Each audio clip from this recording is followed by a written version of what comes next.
අපි බලාපොරොත්තු වෙනවා හැමදායකම ඉර උදා වෙනවා කියලා. ඔව් ඇත්තටම මේක සිද්ධ වෙනවා. මොකද දෙවියන් වහන්සේ වෙනස් කරන්නේ නැහැ. ඔබට මට ප්‍රේම කර දෙවියන් වහන්සේ කිසි කලක ඔබට මට අවශ්‍ය දෙයක් කරන දේ උන්වහන්සේ සගව ගන්නේ නැහැ. ඒ තරම් යහපත් සුද්ධ දෙවි කෙනෙක්. ඔබත් මමත් නොසුදුසුව ඉන්න මොහොතේ අපිව සුදුස්සන් කොට තබන පිණිස උන්වහන්සේගේ ඒක ජාතක පුත්‍රයාව දෙන තරම් ප්‍රේම කරපු දෙවියන් වහන්සේ පොළවේ කිසි දෙයක් ඔබට මට සංගවයිද ඔබ හිතන්න. කිසි කලක එහෙම කරන්නේ නැහැ. මොකද උන්වහන්සේ ඒක ජාතක පුත්‍රයා දෙන තරම් ප්‍රේම කරපු දෙවියන් වහන්සේ අපිට අන්සියල්ල දෙනවා. අපි ඒ අන්සියල්ල ලබා ගන්නේ කොහොමද? ඒ අපි අන්සියල්ලට කීකරු වෙන්නේ කොහොමද? උන්වහන්සේගේ ප්‍රේමයට අපි බැඳෙන්නේ කොහොමද කියලා ඔබ මම සිතන්න ඕන කාරණාවක්. හොඳයි අද උදෑසන අපි උන්වහන්සේගේ වචනයේ කොටසක් බලන්න යනවා. යසායා 43 20 වෙනි පදේ නම් මෙන්න මේ ආකාරයෙන් කියනවා. මා විසින් තෝරාගත් මාගේ සෙනගට වතුර දෙන්න මම කාන්තාරයේ වතුරද වනේ ගංගාද දෙන්න නිසා සිවලුන්ද පැස්බරුන්ද ඇතුළු වනේ සත්වෝ මට ගෞරව කරන්න ඔය. මම මගේ සෙනගට වතුර දෙනවා. සිවල්ලු පැස්බරු ඒ වගේම මට ගෞරව දෙනවා. මා විසින් මටම උපදවාගත් සෙනග මාගේ ප්‍රශංසාව දක්වනවා ඇත. මට උපදවාගත් සෙනගක් ඉන්නවා. බොහෝ දේවල් නිසා සමහර අය ප්‍රශංසාව දක්වනවා කියලා වචනේ කියනවා. මෙතන වචනේ ඊට පස්සේ කියනවා එහෙත් යාකෝබ් නුඹ මට ආඥා නොකළෙහිය. එහෙත් යාකෝබ් ඊශ්‍රායල් සෙනග ඇදහිල්ල සෙනග මේ වචනේ ඔබට මට කතා කරන්න ගන්න පුළුවන් අපේ ජීවිතේ එකතු කර ගන්න පුළුවන් වචනයක්. උන්වහන්සේ යාකෝබ් කියලා මතක් කරද්දී මේ ඊශ්‍රායල් සෙනග ගැන කතා කරන්නේ ඊශ්‍රායල් මිනිසයන්ට කතා කරන්නේ අපි ඇදහිල්ලෙන් අපි ඊශ්‍රායල් සෙනගට සම්බන්ධ වෙලා තියෙනවා. අපේ ජීවිතේ එකතු කරගන්න පුළුවන් කාරණාවක්. ඒත් නුඹ මට යාඥා නොකරන්නේය. ඊශ්‍රායල් නුඹ මා ගැන කල කිරුණෙහිය. නුඹ මං ගැන කලකිරලා ඉන්නේ. නුඹේ දවන පූජාවල එළවලු බැටළුවන් නුඹ මට ගෙනාවේවත් නුඹේ යාගවලින් මට ගෞරව කළේවත් නැත. නුඹේ කිසි පූජාවකින් මට ගෞරව දැක්වේ නැත කියලා වචනේ කියනවා.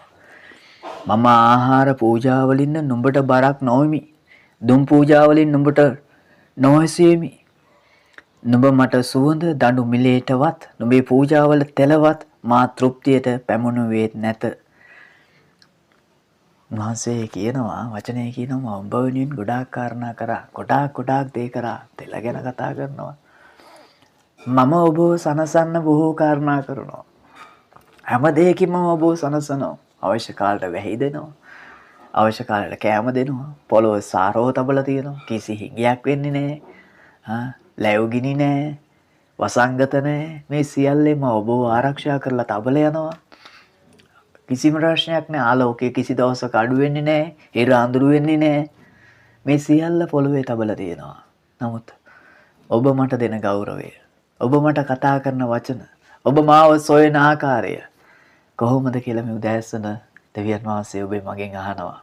ඒ වගේම මෙතන උන්වහන්සේ යාකෝබ්ට කතා කරලා කියනවා උඹ මට යාඥා කරන්නේ නැහැ. උඹ මට කතා කරන්නේ නැහැ. මං ගැන කලකිරිලා ඉන්නේ. මට ලං වෙන්න කැමති නැහැ. මට වෙන් වෙලා ජීවත් වෙන්න කැමති නැහැ. උන්වහන්සේ කියනවා එයා කොහොම කියලා ඊට පස්සේ මෙන්න මේ කාරණාව කියනවා. මම ඔක්කොම දේවල් ඔබට දුන්නා.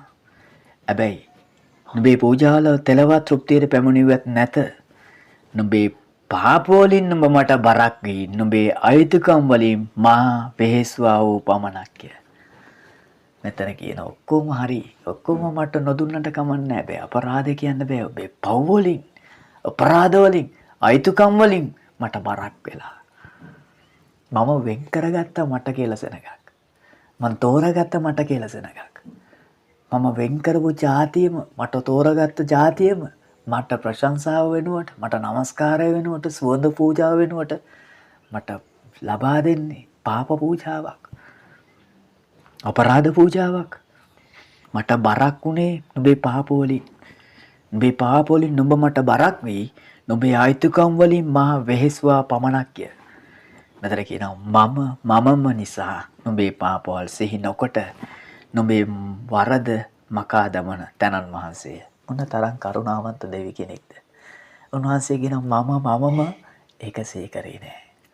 මම නිසා මම නුඹේ දේව තාත්තා නිසා මම නුඹ ගැන සලකන දෙවියන් වහන්සේ නිසා මම ඒක සිහි කරන්නේ නෑ. මම ඒකට ඔබ කමා කරනවා. මම ඒ අයිතුකමට ඔබට කමා කරනවා. මා නිසා නුඹේ පාප සිහි නොකොට මම නිසා ඒ දේවල් කරේ ඔයාලා මට නිසා මම ඒව සිහි කරන්නේ නෑ. මම ඒවට කමාව දෙනවා. නමුත් උන්වහන්සේ කියනවා මට මතක් කරවාපන්න අපි එක්ව කාරණා කියාගමු. ඔබ දන්නවද මගේ ආදරණීය සහෝදරයා සහෝදරිය මේ ඔක්කොම කියලා ඔබේ ඉන්න තැන ගැන උන්වහන්සේ මතක් කරලා දීලා කියන මේ උදෑසන කමක් නැහැ පුතේ. ඒ වුණාට එන්න අපි දෙන්න සාකච්ඡා කරමු. අපි කාරණා කතා කරමු. එන්න අපි එකට වාඩි ගමු. එන්න අපි එකට කාරණා කතා කරගනිමු. නුඹ ධර්මිෂ්ඨ බව පෙන්වන්න පිණිස නුඹම නුඹේ විත්තිය කියාපන්නේ. අපි ඔක්කොම කතා කරමු. එන්න මාත් එක්ක සාකච්ඡා කරමු අපි වාඩි වෙලා. එන්න. හැබැයි නුඹ ධර්මිෂ්ඨ වෙන පිණිස නුඹේ විත්තිය නුඹම කියාපන්න. නුඹ යහපත් තැනකට එන පිණිස ඔබ කොහොමද කාරණා වෙන් කරගන්නේ? නුඹ කොහොමද වෙනස් වෙන්නේ? නුඹ කොහොමද ගන්න තීරණ? ඒ ගැන ඔබ මාත් එක්ක ඇවිල්ලා සඳහන් කරන්න. මගේ ආදරණීය සහෝදරයා සහෝදරිය දුවේ පුතේ.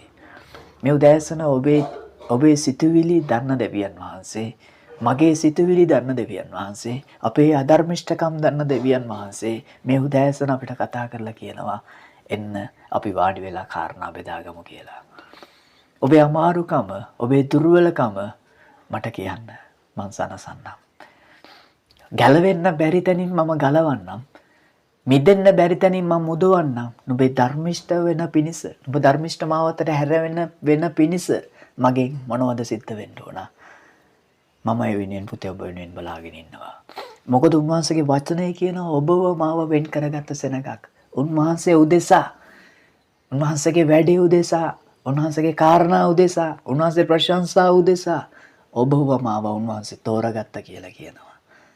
එනිසා මගේ ආදරය සහෝදරයා සහෝදරිය දරුවනේ මම ඔබට කතා කරනවා. ඔබ උන්වහන්සේට වෙන් වෙච්ච කෙනෙක්. ඔබ නිකම් පොළවේ තියලා නැහැ. උන්වහන්සේට සලස්මක් තියෙන ඔබ වෙන් කරගන්න. ඔබේ නම කියා උන්වහන්සේ ඔබ තෝරගත්තා. ඇයි දන්නවද? ඔබ අයිතුකමේ අපරාධේ ජීවත් වෙන්න නෙවෙයි. උන්වහන්සේ කියන මම ඔබේ වරද කමා කරන්නම්.